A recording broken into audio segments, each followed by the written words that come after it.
ಮಪ ನಿಪ ನಿಪ ಮಪಗ. ಇಂದಿಗಿಂತ ನಾಳೆ ಚಿನ್ನ. ಏನಿದು ವಿಧಿಯ ಗಾತ. ಹೇಗೋ ಕಲ್ಯಾಣವಾದ ಮೇಲೆ ಸುಖ ಜೀವನ ನಡೆಸುವ ಎಂದರೆ ಇವರ ಸಂಗಡ ಗುರುಗಳು ನನ್ನನ್ನು ಕಳಿಸಿದ್ದಾರೆ. ಅಯ್ಯೋ ದೇವರೇ, ಶಿವರಾತ್ರಿಯಂದು ನನಗೆ ಕಾಡಡವೆಯಲ್ಲಿ ಪ್ರವಾಸವೇ. ನಾನು ಈ ಬಾಧೆಯನ್ನು ಹೇಗೆ ತಾಳಲಿ? ಅಯ್ಯೋ ಅಯ್ಯೋ.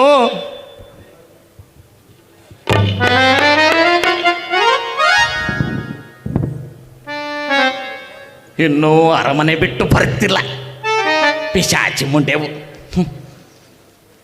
ತಡೀರಿ, ಹೇಳ್ಕಂಡೇ ಬರ್ತೀನಿ.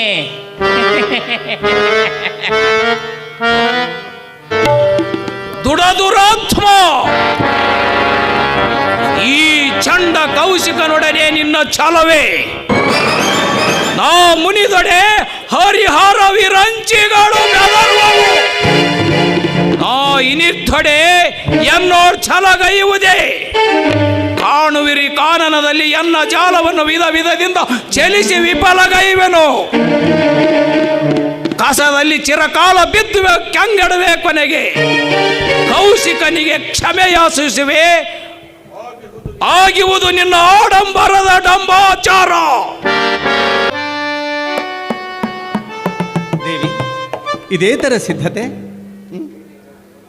ಬೇಟೆಗಾಗಿ ಹೋಗಿ ವಿಜಯಶಾಲಿಯಾಗಿ ಬಂದ ಇನ್ನೇನನ್ನು ಸ್ವಾಗತಿಸಲು ಸಿದ್ಧತೆ. ಆಹಾ, ಪ್ರಣಯ ದೇವತೆ, ಅಪ್ರತಿಮ ತೇಜಸ್ಸಿನಿಂದ ಚಮಕಿಸುತ್ತಿರುವ ಈ ನಿನ್ನ ದಿವ್ಯ ನೇತ್ರಗಳೆಂಬ ನೀಲಾಂಜನಗಳಿಂದ ಸೂರ್ಯ ರಶ್ಮಿಯೇ ಹೊರಸೂಸಿ ಸ್ವಾಗತಿಸಲು ಸಿದ್ಧವಾಗಿರುವಾಗ ಈ ಕರ್ಪೂರ ಧಾರತಿಗಳಿಂದ ಏನು ಪ್ರಯೋಜನ? ಈ ನಿನ್ನೆರಡು ಕರಕಮಲಗಳು ಸುಕೋಮಲವಾಗಿ ನನ್ನ ಕೊರಳ ಮಾಲೆಗಳಾಗಲಿ ನನ್ನ ಕೊರಳನ್ನು ಅಲಂಕರಿಸಲು ಸಿದ್ಧವಾಗಿರುವಾಗ ಈ ನಿರ್ಜೀವ ಹಾರ ತುರಾಯಿಗಳೇಕೆ?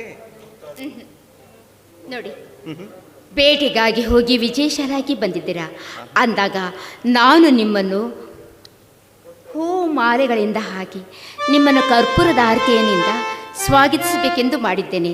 ನೋಡಿ, ಭಕ್ತಾದಿಗಳು ತಮ್ಮ ಇಷ್ಟ ದೈವವನ್ನು ಧೂಪ ದೀಪ ಕರ್ಪೂರದ ಆರತಿಯಿಂದ ಪೂಜಿಸಿ ನೈವೇದ್ಯದಿಂದ ಅವನ ಮನಸ್ಸನ್ನು ತೃಪ್ತಿಗೊಳಿಸಿ ತಮ್ಮ ಇಷ್ಟಾರ್ಥವನ್ನು ಪಡೆದುಕೊಳ್ಳುತ್ತಾರೆ.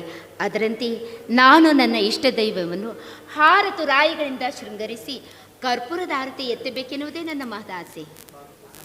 ದೇವಿ, ನಾನೇ ಪ್ರಸನ್ನನಾಗಿ ನಿನ್ನ ಮನಚಕೋರಿಯನ್ನು ಸಂತಸಗೊಳಿಸಲು ಸಿದ್ಧವಾಗಿರುವಾಗ ಮತ್ತಾವ ಅವಿಷ್ಟವನ್ನು ಈಡೇರಿಸಿಕೊಳ್ಳಲು ಈ ಸಿದ್ಧತೆಯನ್ನು ನಡೆಸಿರುವೆ. ದೇವರು ಪ್ರಸನ್ನನಾದನೆಂದು ಭಕ್ತರು ಹಾಗೆ ಕುಳಿತುಕೊಳ್ಳಬಾರದು. ಅದರಂತೆಯೇ ನಾನು ನನ್ನ ಇಷ್ಟ ದೇವವನ್ನು ನಾನಾ ರೀತಿಯಿಂದ ಶೃಂಗರಿಸಿ ಇಂದು ಪೂಜಿಸತಕ್ಕವಳೇ. ಭಕ್ತಳಿಗೆ ದೇವನು ಹೇಗೆ ಪೂಜ್ಯನೋ ಹಾಗೆಯೇ ಭಕ್ತನಿಗೆ ದೇವಿಯೂ ಒಂದೆಡೆ ಅಲ್ಲವೇ? ಅಂದರೆ ತಾವೀಗ ನನ್ನನ್ನು ಪೂಜಿಸುವರೇ? ಇದರಲ್ಲಿ ಸಂದೇಹವೇ? ಒಲ್ಲೆನಮ್ಮ, ನನಗೆ ಲಜ್ಜೆಯಾಗೋದು. ಇದರಲ್ಲಿ ಲಜ್ಜೆ ಏತರದು ಪ್ರದೇಶ್ವರಿ. ನಾವಿಬ್ಬರು ನಮ್ಮ ಸಂಸಾರ ರೂಪಿರತಕ್ಕೆ ಸಮಗತಿರುವಾಗ ಯಾರನ್ನು ಯಾರು ಪೂಜಿಸಿದ್ರು ಅಷ್ಟೇ ಅಲ್ಲವೇ? ಅದೆಂದೂ ಸಾಧ್ಯವಿಲ್ಲ.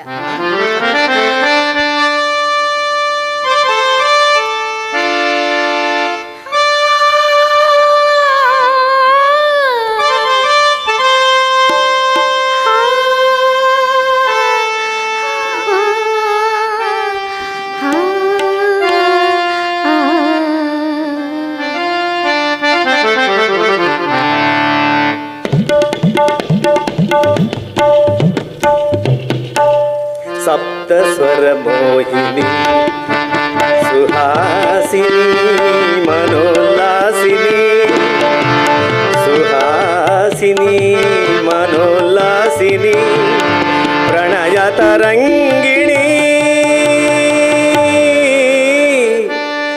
ರಾಗ ರಾಗ ರಾಗಿಣಿ ಸಪ್ತಸ್ವರ ಮೋಹಿನಿ.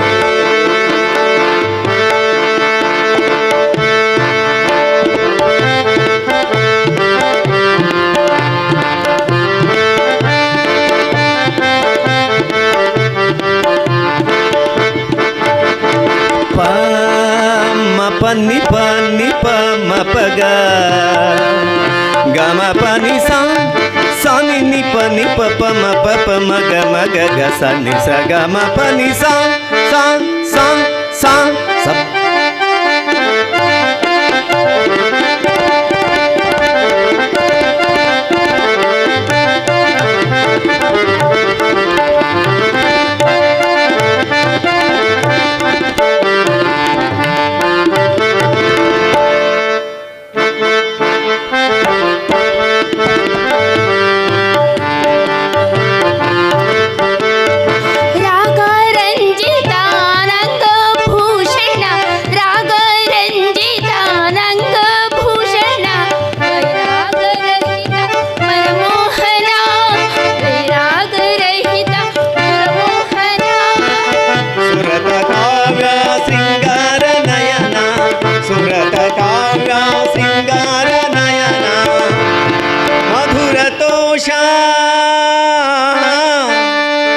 ರಸಮಯ ಜೀವನ ರಸಮಯ ಜೀವನ ಸಪ್ತ ಸ್ವರ ಮೋಹಿನಿ ಹಾಸಿನಿ ಮನೋಲ್ಲಾಸಿನಿ ಪ್ರಣಯ ತರಂಗಿಣಿ ರಾಗ ರಾಗ ರಾಗಿಣಿ ಸಪ್ತ ಸ್ವರ ಮೋಹಿನಿ.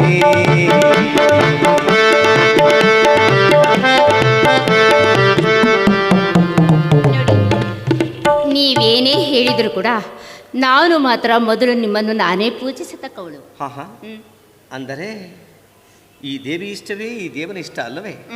ಆಗಲಿ, ನನ್ನ ಪ್ರಣಯ ದೇವತೆಯಾದ ನಿನ್ನನ್ನು ನಾನು ಮೊದಲು ಪೂಜಿಸಿದ ಮೇಲೆ ಆಮೇಲೆ ನೀನು ಅದೆಂದು ಸಾಧ್ಯವಿಲ್ಲದ ಮಾತು.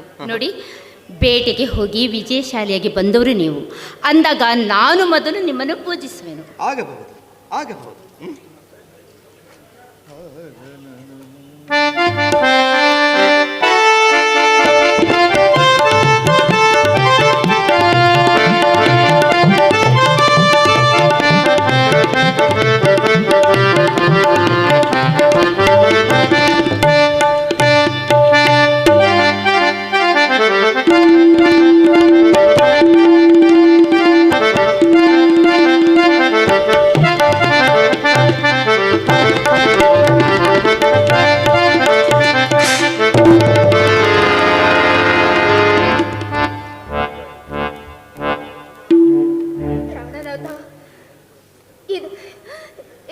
ಇದಕ್ಕೆ ನೀವೇನೆನ್ನುವಿರಿ? ಹೀಗಾಯ್ತೆ, ಆಗಲಿ. ಈಗ 2-3 ದಿವಸಗಳಿಂದ ಇದೇ ರೀತಿಯಾದ ಅಪಶಕನಗಳು ಕಾಣುತ್ತಿರಬಹುದು. ಅಂತೂ ಕ್ಷಿಪ್ರವಾಗಿ ಯಾವುದೋ ವಿಪತ್ತು ಸಂಭವಿಸುವಂತೆ ತೋರುತ್ತಿದೆ. ಆಗಲಿ, ಬರಲಿರುವ ಭವನೆಗಳಿಗೆ ಭವತಾರಕನಾದ ಆ ವಿಶ್ವನಾಥನೇ ಕಾರಣ. ನಾವೆಲ್ಲ ನಿಮಿತ್ತ ಮಾತ್ರರು. ಆತನು ಕುಣಿಸಿದಂತೆ ನಾವು ಕುಣಿಯಲೇಬೇಕಲ್ಲವೇ? ನಾಥ, ಇಂದು ಬೆಳಗಿನ ಜಾವದಲ್ಲಿ ನಾನೊಂದು ಘೋರ ಸ್ವಪ್ನವನ್ನು ಕಂಡೆ. ಆ ಸ್ವಪ್ನದಲ್ಲಿ ವಿಕಾರ ರೂಪವೊಂದು ನಿಮ್ಮನ್ನು ನಾನಾ ರೀತಿ ಕಾಡಿಸಿದಲ್ಲದೆ ರೋಹಿತನನ್ನು ಒಳಗೊಂಡು ನಮ್ಮ ಮೂವರನ್ನು ನಾನಾ ರೀತಿ ಬವಣಿಗೆ ಈಡು ಮಾಡಿತು. ಸಹಿಸು ಸಾಕು, ಸಹಿಸು, ಇನ್ನೂ ಭಯಪಡುವುದೇ? ಆವ ಜನ್ಮದ ಕರ್ಮವು ಪ್ರಚಂಡ ಪ್ರಘಾತದಂತೆ ನನ್ನ ಹೃದಯಕ್ಕೆ ಅಪ್ಪಳಿಸುತ್ತಿರುವುದು. ಇದನ್ನು ತಿಳಿದು ಸತ್ಯಸಂಧನ ಹೃದಯ ತಾನೆಂತು ಬೆದರುವುದು, ಬಪ್ಪುದು ತಾನೆಂತು ತಪ್ಪುವುದು. ದೇವಿ,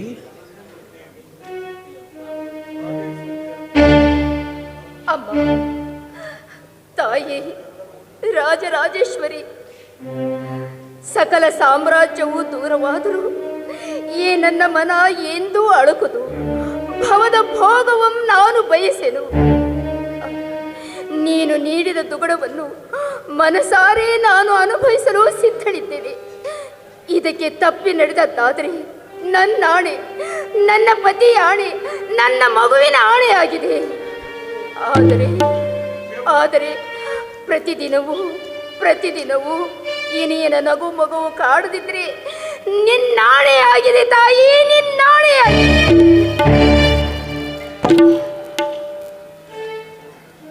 ಯಾರು? ವಿಶ್ವಾಮಿತ್ರ ಮಹರ್ಷಿಗಳು. ಗುರುದೇವ, ಗುರುದೇವ, ಹೀಗೆ ದಯಮಾಡಿಸಬೇಕು. ಗುರುದೇವ, ತಾಪಸೋತ್ತಮನ ಚರಣಗಳಿಗೆ ಹಣೆ ಮಣಿಯುವೆ.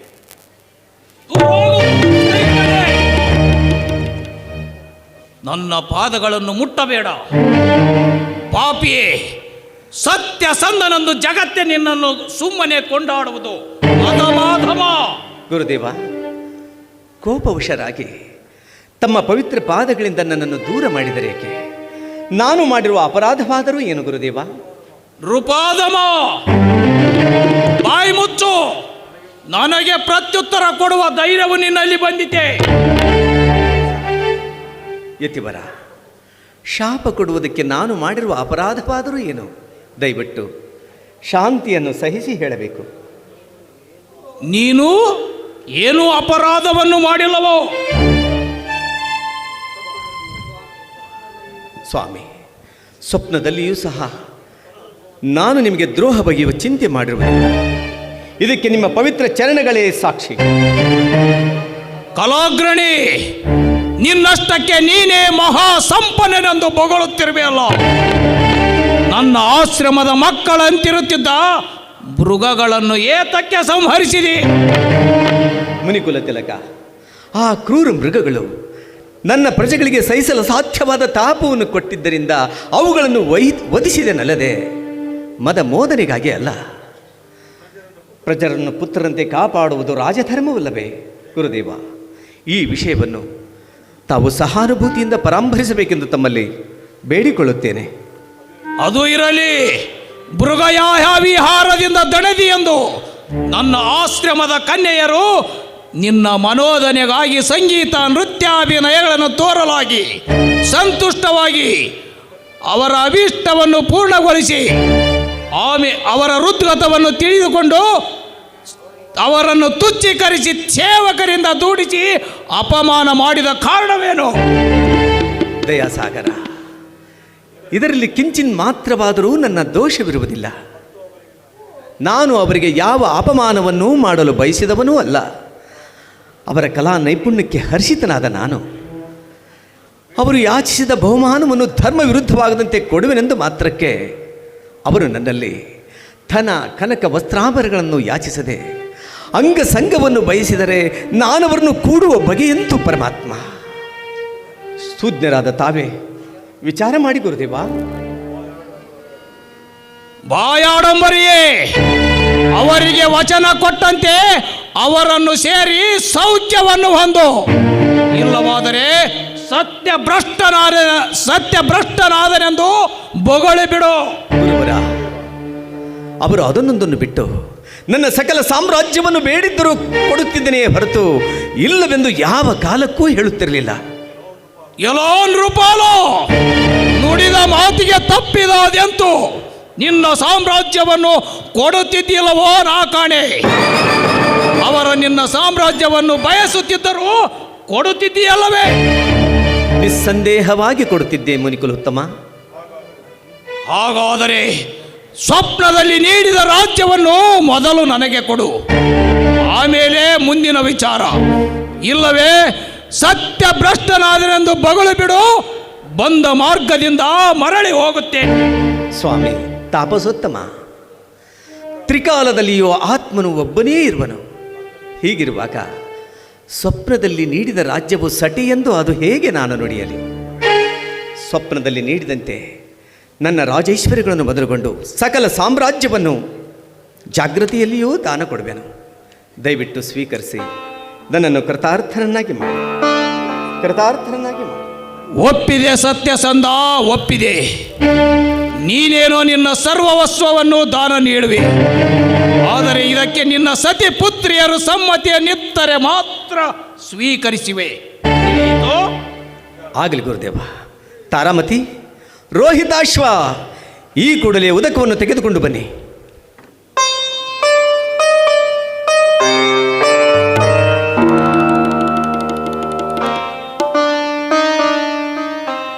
ಸತಿ ತಾರಾಮತಿ, ಪುತ್ರ ರೋಹಿತಾಶ್ವ, ನಾನು ವಿಶ್ವಾಮಿತ್ರ ಮಹಾಮುನಿಗಳಿಗೆ ಸ್ವಪ್ನದಲ್ಲಿ ನನ್ನ ಸಕಲ ಸಾಮ್ರಾಜ್ಯವನ್ನು ಅಷ್ಟೈಶ್ವರ್ಯಗಳನ್ನು ದಾನವಾಗಿ ನೀಡಿರುವೆ.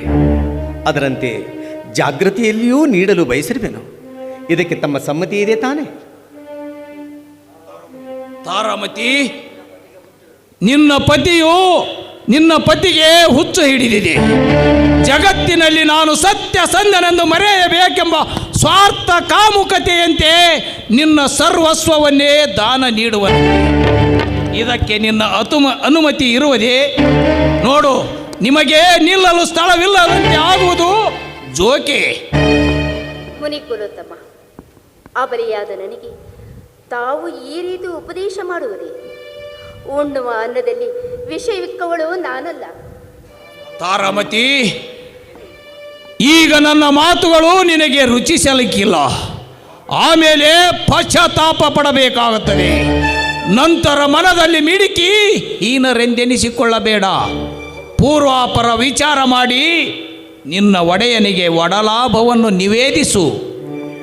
ಇನಿಯನೇ, ಅಬಲೆಯಾದ ನನಗೆ ನೀವೇ ಸರ್ವಸ್ವವಲ್ವೇ?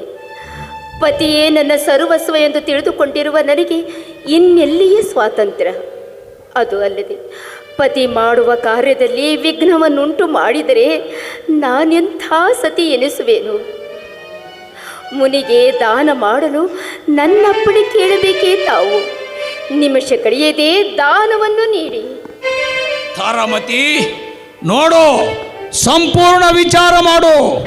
ನಾನು ಇನ್ನೂ ಅವಧಿಯನ್ನು ಕೊಡುವೆ. ನೋಡಿ, ದಾತನು ದಾನ ಮಾಡುವ ಸಮಯದಲ್ಲಿ ವಿಘ್ನವನ್ನುಂಟು ಮಾಡಿದರೆ ಪರಲೋಕದಲ್ಲಿ ನರಕವಾಸಿಯಾಗುವುದು ಖಂಡಿತ. ತಾರಾಮತಿ, ಕೊಡಬೇಕು, ಕೊಡಬಾರದು, ಕೊಡವೆತ್ತಿ ಒಯ್ಯಬಾರದು ಎಂಬ ನಾಡ ನುಡಿಯು ಸುಳ್ಳೆ. ನಿನ್ನ ಪತಿಯು ನಿನ್ನ ಸರ್ವಸ್ವವನ್ನೇ ದಾನ ನೀಡಿದ ಮೇಲೆ ನಿಮಗೆ ನಿಲ್ಲಲು ಸ್ಥಳವಿಲ್ಲದಂತಾದೀತು ಎಂಬುದು ಕರುಣೆಯಿಂದ ಹೇಳಿದೆ. ಸಾಮ್ರಾಟನ ಸಾಮ್ರಾಜ್ಞಿಯಾದ ನಿನಗೆ ಕಷ್ಟವಾಗುವುದೆಂದು ಕರುಣೆಯಿಂದ ಹೇಳಿದೆ. ಬೇಕಾದರೆ ಕೊಡುವುದಿಲ್ಲವೆಂದು ಈಗಲೂ ಹೇಳಿಸು, ನನ್ನದೇನು ನಕಾರವಿಲ್ಲ. ಬ್ರಹ್ಮನಿಗೆ ಪರಬ್ರಹ್ಮನೆನಿಸಿದ ಮುನಿಕುಲೋತ್ತಮ, ನನಗೆ ಬಡತನ ಬರುವುದೆಂದು ಚಿಂತಿಸುವಿರಾ?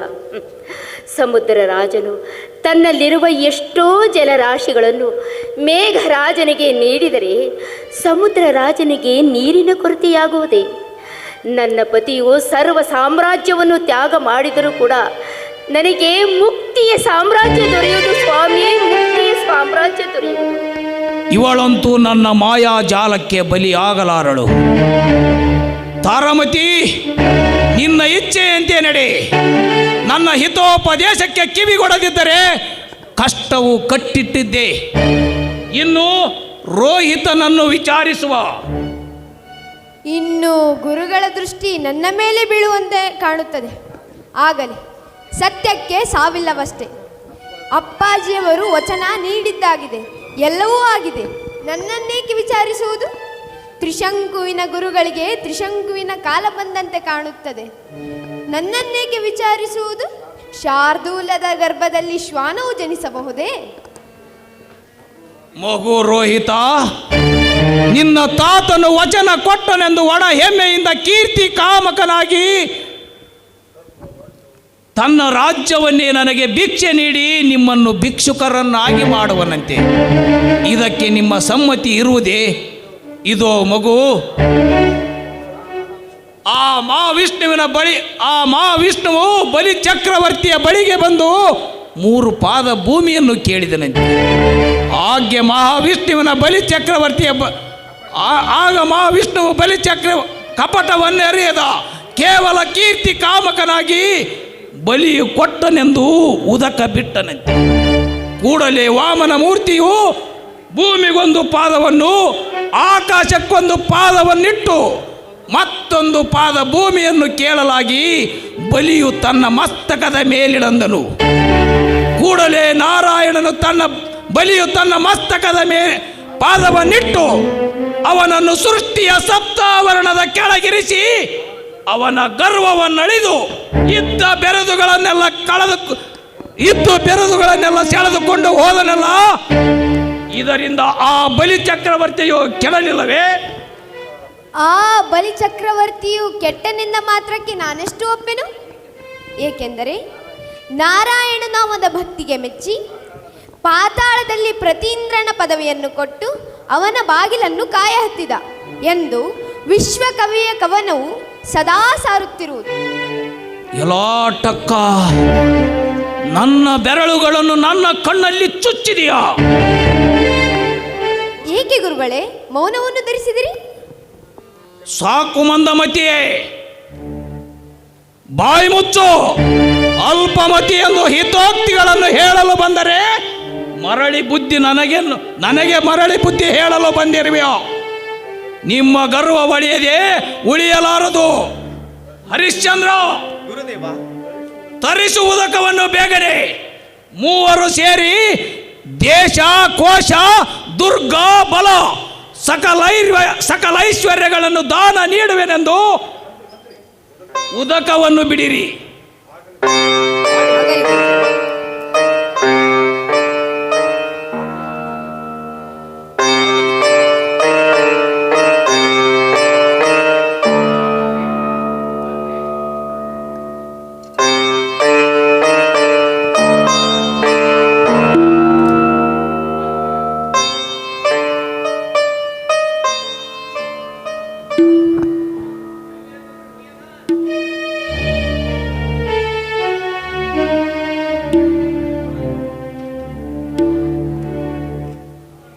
ಹರಿಶ್ಚಂದ್ರ, ನೀನೇನೋ ನಿನ್ನ ಸರ್ವವಸ್ಸವನ್ನು ದಾನ ನೀಡಿದಿ. ಆದರೆ ಗುರುದಕ್ಷಿಣೆಯನ್ನು ಕೊಡದೆ ಈ ದಾನವನ್ನು ಸ್ವೀಕರಿಸುವುದೆಂತು?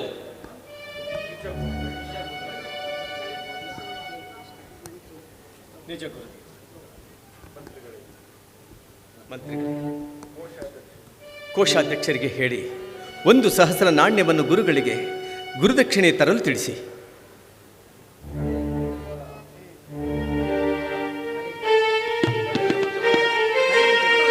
ತಡೆ ಮಂತ್ರಿವರ,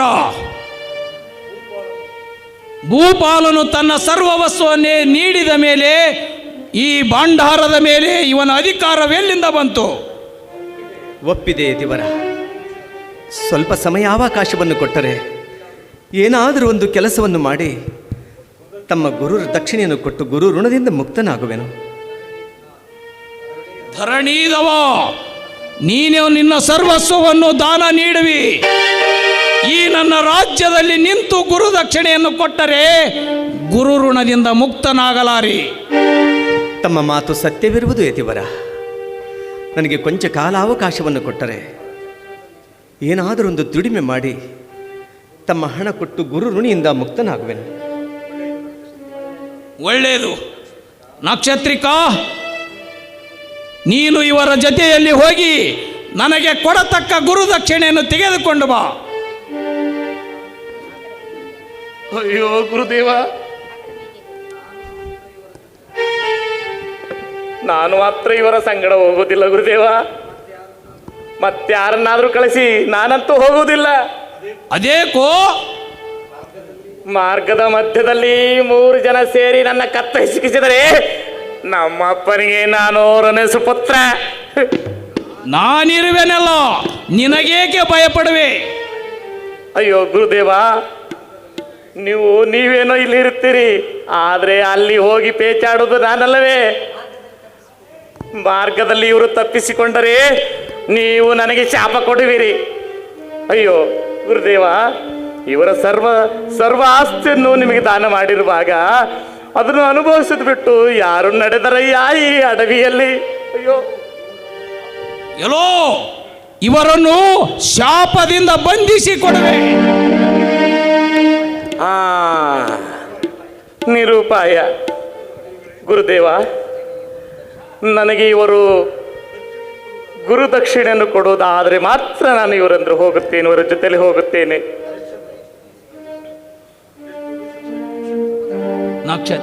ಹರಿಶ್ಚಂದ್ರ, ಎಷ್ಟು ದಿವಸಗಳಲ್ಲಿ ಕೊಡುವೆ? ಗುರುದೇವ, ಇನ್ನು 40 ದಿವಸಗಳ ಕಾಲಾವಕಾಶವನ್ನು ಕೊಟ್ಟರೆ ಪರಚಕ್ರಕ್ಕೊಳಗಾದ ಕಾಶಿ ಪಟ್ಟಣಕ್ಕೆ ಹೋಗಿ ಈ ನಮ್ಮ ದೇಹಗಳನ್ನು ವಿಕ್ರಯಿಸಿಕೊಂಡು ತಮ್ಮ ಗುರು ಋಣದಿಂದ ಮುಕ್ತರಾಗಬೇಕು. ಗುರುಗಳೇ, ಆದರೆ ಇವರು ಒಂದು ದಿನಕ್ಕೆ 100 ನಾಣ್ಯ ಕೊಡುವುದಾದರೆ ನಾನು ಹೋಗುತ್ತೇನೆ. ಇಲ್ಲವಾದರೆ ನಾನು ಹೋಗೋದಿಲ್ಲ. ಆಗಲಿ ಶಿಷ್ಯವರ, ಕೊಡುವೆ. ನಡೆಯಿರಿ ಗುರುದೇವ, ಅಪ್ಪಣೆಯನ್ನು ದಯಪಾಲಿಸಿ.